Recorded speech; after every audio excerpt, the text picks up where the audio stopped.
అందరికీ నమస్కారం. ఈరోజు మానవతా దినోత్సవం. గురజాడ అప్పారావు గారి 162వ జయంతి. గురజాడ అప్పారావు గారి జయంతిని మానవతా దినోత్సవంగా జరపడం అనేటటువంటిది చాలా ముదావహమైనటువంటి విషయం. అసలు ఇటువంటి ఆలోచన రావడమే నిజంగా చాలా గొప్ప విషయంగా నేను భావిస్తూ ఉన్నాను. ఎందుకంటే గురజాడని, మానవతావాదాన్ని మనం రెండుగా చేసి చూడలేం. గురజాడ కవిత్వం, గురజాడ సాహిత్యం అంటేనే అది మానవతా దృక్పథం. ఆయన చేతలు గాని, ఆయన రాతలు గాని రెండూ కూడా మానవత్వానికి సంబంధించినటువంటివే.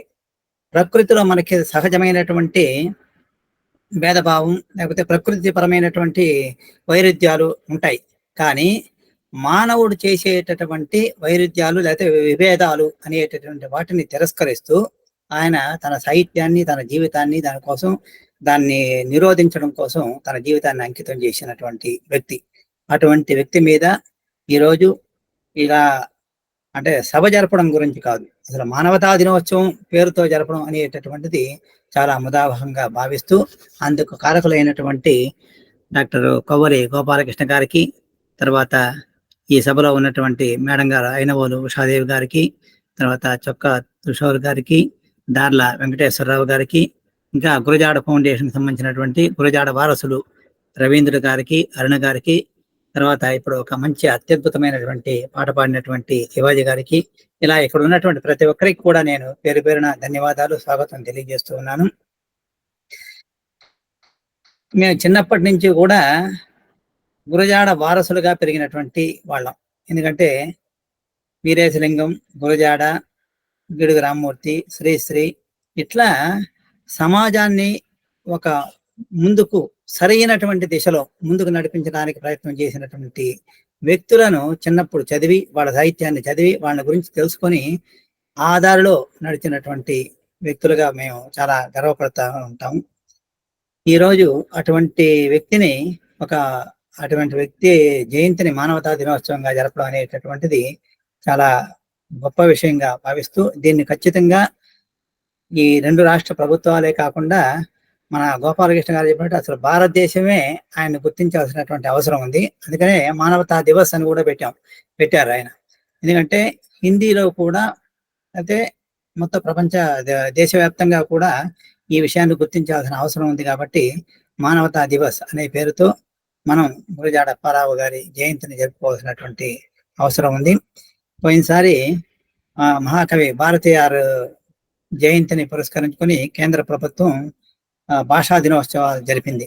అలాగే గురజాడ జయంతిని పురస్కరించుకొని మానవతా దివస్ని జరపాల్సినటువంటి అవసరం ఉంది. ఎందుకంటే గురజాడ తన సాహిత్యంలో మీరు ఎక్కడైనా పట్టుకోండి, అక్కడ మీకు మానవత్వం అనేటటువంటిది మీకు కనిపిస్తుంది, మానవత్వం పరిమళిస్తూ ఉంటుంది. అటువంటి వ్యక్తికి ఈ మానవతా దినోత్సవం అనేటటువంటి జరపడం అనేటటువంటిది అసలు ఈ పాటికి ఎప్పుడో జరుపుకుండాల్సింది. కానీ ఇప్పటికి కూడా మనం దాన్ని గుర్తించలేకపోయాము. దానికి కారణాలు అనేకం ఉండొచ్చు. అయినా సరే ఇప్పటికైనా గుర్తించాం కాబట్టి ఆ విషయాన్ని మనం ఒక ప్రభుత్వ పరంగా చేస్తే అది ప్రజలందరికీ చేరువై దానికి ఒక విలువ వస్తుంది అనేటటువంటి ఉద్దేశంతో ప్రభుత్వ పరంగా చేయాలని మనం కోరుతూ ఉన్నాం. లేకపోయినా సరే మనందరం కూడా కలిసి ఆ మానవతా దినోత్సవాన్ని జరుపుకోవాల్సినటువంటి అవసరం ఎంతైనా ఉంది. ఆయన ఈ ప్రకృతి పరంగా కాకుండా మానవుడు సృష్టించినటువంటి అన్ని రకాల వైరుధ్యాలను, అన్ని రకాల విభేదాలను నిరసిస్తూ వచ్చాడు. తన కవిత్వంలో కానీ, తన కథల్లో కానీ, లేకపోతే నాటకంలో కానీ, లేకపోతే వ్యక్తిగతంగా కూడా కానీ. అట్లాంటివి ఏమేమిటి అని అంటే మనకందరికీ తెలిసినవే. మళ్ళీ ఎన్నిసార్లు చెప్పినా సరే, ఎన్నిసార్లు పాటలు పాడుకున్నా సరే అందులో ఉన్నటువంటి ఆ గొప్పతనం వల్ల అవి మళ్ళీ మళ్ళీ కొత్తగానే మనకి కనిపిస్తూ ఉంటాయి. ఆయన వర్ణధర్మాన్ని నిరసించాడు. మనకి ప్రాచీన కాలం నుంచి మన సమాజంలో ఉన్నటువంటి వర్ణధర్మం అధర్మధర్మం వే అని ఖచ్చితంగా నిరసించాడు. అంటే ఇది ఏదో ఒక పర్వాలేదులే అలా ఇలా అని కాకుండా నిక్కచ్చిగా దాన్ని అధర్మము అని చెప్పి చెప్పగలిగినటువంటి దీశాలైన. ఇంతకుముందే మన సార్ చెప్పినట్టుగా ఆ కాలంలో అలాంటి మాట అనడం అనేటటువంటిది సామాన్యమైనటువంటి విషయం కాదు. ఈ రోజు మనం ఎంత గొప్ప మాటలైనా చెప్పొచ్చు. కానీ ఆ కాలానికే వాళ్ళు అలాంటి మాట చెప్పడం అనేటటువంటిది సామాన్యమైనటువంటి విషయం కాదు. అలాగే కులాల మధ్య ఉండేటటువంటి విభేదాలను గురించి కూడా ఆయన గట్టిగా నిరసించాడు. ఏ కులం గొప్పది కాదు, ఏ కులం తక్కువది కాదు. మంచి చెడ్డలు మనుజులందరూ రెండే కులములు. ఈ రెండు మంచి చెడ్డ అనేటటువంటి రెండు కులాలు మాత్రమే ఉన్నాయి. మీరు మంచి వైపా చెడు వైపా అని తేల్చుకోవాల్సినటువంటి అవసరం ఉంది. నేను తేల్చుకున్నాను మంచి వైపు అని చెప్పి ఆయన చెప్పాడు. అంటే కులాల మధ్య పోట్లాట్లు మనకి అవసరం లేదు, కులాలనే అసలు మనం పరిగణించాల్సిన అవసరం లేదు అని చెప్పాడు. అలాగే మతాల గురించి కూడా, మతం ఏదైతే ఏమో మతం నువ్వు ఏ మతమైనా పెట్టుకో. ఆయన రాసే దాంట్లో కూడా అప్పటికి ఉన్నటువంటి ఇక్కడ ఉన్నటువంటి శైవ వైష్ణవ మతాల గురించి కానీ, లేకపోతే ఇస్లాం మతం గురించి కానీ, వీటన్నిటిని గురించి కూడా ఆయన తన రచనలో పేర్కొంటూ మతం ఏదైతేనేమి మనం మనుషులంతా ఒకటిగా ఉండాలి అన్నటువంటి విషయాన్ని గురించి ఆయన విస్పష్టమైనటువంటి సూచన చేశాడు అన్నమాట. సూచనే కాదు, తన రచనలన్నిట్లో కూడా అటువంటి ధోరణి కలిగినటువంటి పాత్రను సృష్టించడం, వాటి ద్వారా వీటన్నిటిని కూడా నిరసించడం, లేకపోతే వాటి ద్వారా వీళ్ళందరి మధ్య ఐకమత్యాన్ని కలిగింపజేయడం అనేటటువంటిది ఆయన ప్రధాన లక్ష్యంగా ఆయన సాహిత్యాన్ని మనం చూడొచ్చు. అలాగే మనుషుల మధ్య ఉండేటటువంటి స్వార్థం, మనిషి ఎప్పుడు చూసినా తాను బతకాలి, తాను చేయాలి, తన కోసం అనేటటువంటి స్వార్థాన్ని వదిలేసి అందరి కోసం బతకాలి అనేటటువంటి తత్వాన్ని నేను ఆ కవితలు అందులో ఉండేటటువంటి వాటిని అన్నింటినీ కూడా ఇక్కడ ఉదాహరించడం లేదు, ఎందుకంటే ఉదాహరిస్తే నాదే కీలకోపన్యాసం అయిపోతుంది. అందుకని మళ్ళీ దాళ్ళ గారు ఆయనకి సమయం లేకుండా పోతుంది కాబట్టి నేను ఎక్కువగా ఉదాహరించకుండా పోతున్నాను. ఐకమత్యం, స్వార్థాన్ని వదిలేసి అందరూ కూడా దేశాభివృద్ధి కోసం పాటుపడాలి అనేటటువంటి ఉద్దేశాన్ని చెప్పాడు. అలాగే ఐకమత్యం, ఇంతకు ముందు కూడా సార్ కూడా చెప్పారు, మనుషుల మధ్య ఐకమత్యం అనేటటువంటిది లేకపోతే మనం ఏమీ సాధించలేము అనేటటువంటిది గురజాడ 100 సంవత్సరాల ముందు చెప్పాడు. మనకి ఇప్పటికి కూడా ప్రజల మధ్య ఐకమత్యం అనేటటువంటి లేదు. మనం ఏదో ఒక విధంగా రాజకీయ లబ్ధి కోసం కావచ్చు, లేకపోతే రాజకీయ ప్రలోభాల కోసం కావచ్చు, రాజకీయ నాయకుల మబ్బులో పడి మనం ఏమనుకుంటున్నాం అంటే మన ఇష్టంగా మనం ఏదో కులము, ప్రాంతము, మతము, లేకపోతే ఇంకేదో రకరకాల స్వార్థాలు పడి ఐకమత్యం అనేటటువంటి దాన్ని కోల్పోతున్నాం. ఈ ఐకమత్యం లేని దాని వల్ల మనం ఏమీ సాధించలేకపోతున్నాము. ఇప్పటికి కూడా మనల్ని విభజించి పాలించడం అనేటటువంటిది చేస్తూనే ఉన్నారు అనే విషయాన్ని మనం గురజాడ దగ్గర నుంచి మనం నేర్చుకోవాలి. అలాగే శ్రమశక్తికి ఆయన చాలా ప్రాధాన్యం ఇచ్చాడు. మీరు ఏదైనా సరే ఒక గట్టి మేలు చేసి చూపెట్టండి అని చెప్పాడు. ఒట్టి టప్పాలు కొట్టడం కాదు, ఏదైనా సరే ఒక గట్టి మేలు చేసి చూపెట్టండి, అందరూ కలిసి కష్టపడండి అనేటటువంటి విషయాన్ని గురించి మనం చెప్పాడు. ఇప్పుడు మనం ఏం చేస్తున్నామంటే కష్టపడకుండానే రాత్రి పడుకొని పొద్దున్న లేచేటప్పటికి మనం కోటీశ్వరులు అయిపోవాలి అనేటటువంటి దృక్పథంతో పనిచేస్తున్నారు చాలా మంది. అట్లాంటివి అది జరగని పని. ఒకవేళ జరిగినట్లు అనిపించినా సరే ఆ పేక మెడల్లా పొద్దున్న లేచేటప్పటికి కూలిపోతుంది. కాబట్టి శ్రమశక్తిని నమ్ముకొని దాని ప్రకారం మనం నడుచుకోవాల్సినటువంటి అవసరం ఉంది అని చెప్తున్నాడు. ఇంకా ఏమిటంటే మనిషి కన్నా దేవుడు గొప్పవాడేం కాదు. మీరు రాయిరప్పకు సాగి మొక్కుతూ మనుషుల్ని హీనంగా చూస్తున్నారు. కాబట్టి మీరు మీతో పాటు ఉండేటటువంటి మనుషుల్లోనే దైవాన్ని చూడండి, దైవత్వాన్ని గమనించండి, అప్పుడు మీకు సరైనటువంటి దైవం దర్శనమిస్తుంది అని చెప్పి మనిషిని ఉన్నత స్థాయిలో నిలబెట్టాడు.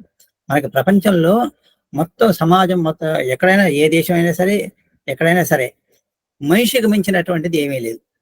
ఆ సాటి మనిషికి సహాయపడడం, సాటి మనిషిని గుర్తించడం, మనిషిగా గుర్తించడం అనేటటువంటిది మనం ముందుగా నేర్చుకోవాలి. ఇంత 21వ శతాబ్దానికి వచ్చినా సరే మనం ఇంకా మనిషిగా గుర్తించలేకపోతున్నాం. ఆ విషయాన్ని గురించి ఆయన చాలాసార్లు చెప్తూ వచ్చాడు.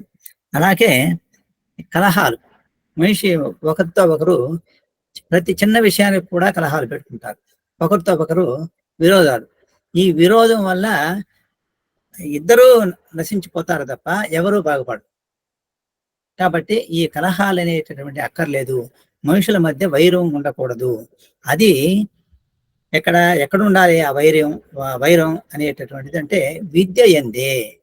మనం నేర్చుకునే దానికోసం ఒకరితో పోటీ పడి మనం నేర్చుకోవచ్చు. అంతేగాని మనం ఊరికే ఆహ్, మిగతా విషయాల్లో మనం పోటీ పడకూడదు. పోటీ కాదు, విరోధం ఉండకూడదు అని చెప్పి చెప్తున్నాడు.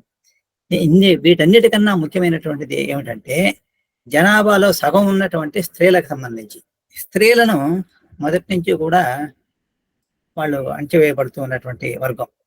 వాళ్ళకి సంబంధించి వాళ్ళ అభివృద్ధికి అసలు ఆయన సాహిత్యం మొత్తం కూడా మీరు ఎటు తిరిగి ఎటు చేసినా సరే, ఆయన సాహిత్యం అంతా కూడా స్త్రీల చుట్టూ తిరుగుతుంది.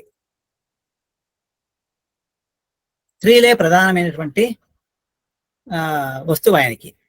ఆయన కథల్లో గాని, నాటకంలో గాని, లేకపోతే ఇంకెక్కడైనా కూడా చూడండి. కవితల్లో గాని, ఎక్కడైనా చూసినా సరే మీరు ఆయన సాహిత్యం అంతా కూడా స్త్రీల చుట్టూ తిరుగుతుంది.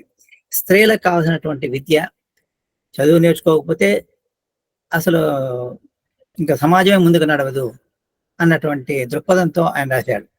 కాబట్టి స్త్రీలకు సంబంధించి మనం ఈ రోజు కూడా మనం వింటున్నాం. పత్రికలో చూస్తున్నాం, లేకపోతే టీవీలో చూస్తున్నాం. ఇప్పటికి కూడా వాళ్ళపైన అత్యాచారాలు, వాళ్ళని అణగదొక్కడం, ఇట్లాంటి విషయాలు చూస్తూ ఉంటే అసలు వాళ్ళు ఎంత క్రాంతదర్శులు, వాళ్ళు ఎంత 100 సంవత్సరాల ముందు వాళ్ళు ఎలా చెప్పగలిగారు, ఇప్పటికి కూడా మనం దాన్ని అనుసరించలేకపోతున్నాం. ఇంత మనోవికాసం కలిగి, ఇంత మానవత్వం అనేటటువంటిది, ఇంత ఆహ్, మానవతా దృక్పథం అనేటటువంటిది ఇంత వ్యాప్తిలోకి వచ్చిన తర్వాత కూడా మనం ఇంకా స్త్రీల పైన ఉండేటటువంటి వాళ్ళని అణగదొక్కడం అనేటటువంటిది కానీ, వాళ్ళ పైన అత్యాచారం చేయడం అనేది అనేది కానీ ఇంతవరకు తగ్గలేదు. ఇవన్నీ కూడా మనం గురజాడ దగ్గర నుంచి ఆహ్, నేర్చుకోవాల్సినటువంటి అవసరం ఉంది. ఇంకొక ప్రధానమైనటువంటి విషయం ఏమిటంటే, నేను ఆయన 150 సంవత్సరాల 150 సంవత్సరాలు జయంతి నాడు ఒక అంతర్జాతీయ సమావేశం నిర్వహించాం. అందులో వక్తలు అంటే రకరకాల కవితలకు రకరకాల వాదనలకి, దృక్పథాలకు సంబంధించినటువంటి విషయాల గురించి ప్రస్తావించారు. ఇది ఇప్పుడు మనం అనుకుంటున్నటువంటి దళితవాదం, స్త్రీవాదం, లేకపోతే ప్రాంతీయవాదం, లేకపోతే ఇట్లాంటి బహుజనవాదం. ఈ వాదాలకన్నిటికి కూడా అక్కడక్కడ మనకి మూలాలని మనం గురజాడలో వెతకవచ్చు అని చెప్పి అందరూ వక్తలు ప్రకటించారు, నిరూపించారు, చూపించారు ఉదాహరణలతో సహా. అంటే ఈ రోజు కూడా మనం గురజాడని ఆదర్శంగా తీసుకొని మనం కవిత్వం రాస్తూ ఉన్నాము అని చెప్పి చెప్పడానికి ఇది ఒక ఉదాహరణ. అంటే కొంతమంది ఏం చేస్తారంటే కొంతమంది ఏం చేస్తున్నారంటే గురజాడని ఏదో ఒక కులానికో, లేకపోతే ఒక వర్గానికో, లేకపోతే ఒకదానికి కట్టుబాటు చేసి ఆయన్ని కుదించేయాలి అని చూస్తూ ఉంటారు. కానీ అది నిజం కాదు. ఆయన రాసింది సర్వ మానవాళి కోసం, అందరి కోసం రాశాడు. ఒక వర్గం కోసం రాయలేదు. ఒక వర్గాన్ని ఉద్ధరించడం కోసం, లేకపోతే వాళ్ళని అభివృద్ధి చేయడం కోసం రాయలేదు. పాత్రలో లేకపోతే మనకి అటువంటి సన్నివేశాలు ఉదాహరణకు చూపించవచ్చు. కానీ ఆయన ఉద్దేశం అది కాదు అనేటటువంటి విషయాన్ని మనం గమనించి, ఇది అందరూ కూడా దీన్ని అంగీకరించి అందరి కోసం అనేటటువంటి దృక్పథంతో ఆయన సాహిత్యాన్ని, ఆయన దృక్పథాన్ని మనం ముందుకు తీసుకెళ్లాల్సినటువంటి అవసరం ఉంది. అప్పుడే ఆయన్ని ఈ మానవతా దినోత్సవంగా, లేకపోతే మానవతా దృక్పథవాదిగా ఆయన్ని మనం గుర్తించగలము.